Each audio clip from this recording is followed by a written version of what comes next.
DNA. It's the source of commonality and diversity of all life on Earth. It's the reason cats have fur and whiskers and not fins or flippers.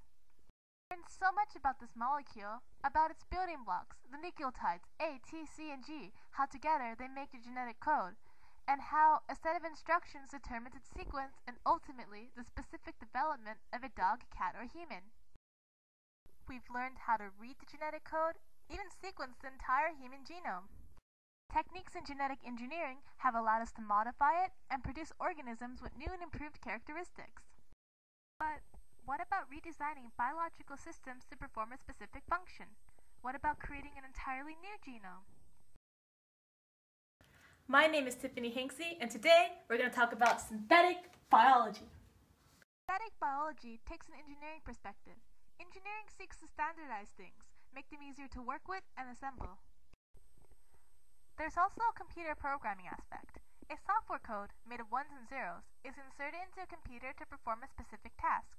Here, that software code is a genetic code, the ones and zeros are nucleotides, and the computer a living cell. Taking the principles of biology, organization of engineering, and formulation of computer programming, synthetic biology seeks to create organisms that function with specificity and accuracy. Already, there exist standardized sequences of DNA called biobricks. Biobricks are promoters, terminators, plasmid backbones, all the parts you need to make synthetic biological circuits. These circuits are then introduced in organisms, like E. coli, to perform a desired outcome. For example, by piecing an enzyme for banana scent along with a promoter for its transcription, an E. coli culture was made to smell just like bananas. And you may be thinking, now wait a minute, this sounds just like genetic engineering. But genetic engineering manipulates DNA sequences that already exist. Here, the sequences are made by punching the genetic code into a machine called a DNA synthesizer.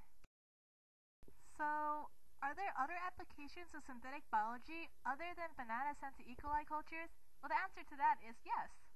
Metabolic pathways converting carbs right in the biodiesels are being researched as an alternative to petroleum-based fuels or biofuel from foods we eat. And there's been success in using yeast to semi-artificially synthesize artemisinin, an antimalarial drug. This cuts out harvesting, extracting, and processing, creating the medicine more rapidly and in larger quantities would lower its costs. Synthetic biology is inspired by nature and driven by innovative thinking. We're always dreaming higher, constantly challenging ourselves to learn more, go farther, and create new things. Working together with nature, we can build a better world for everyone through first understanding the mechanisms of the natural one. Thanks for watching!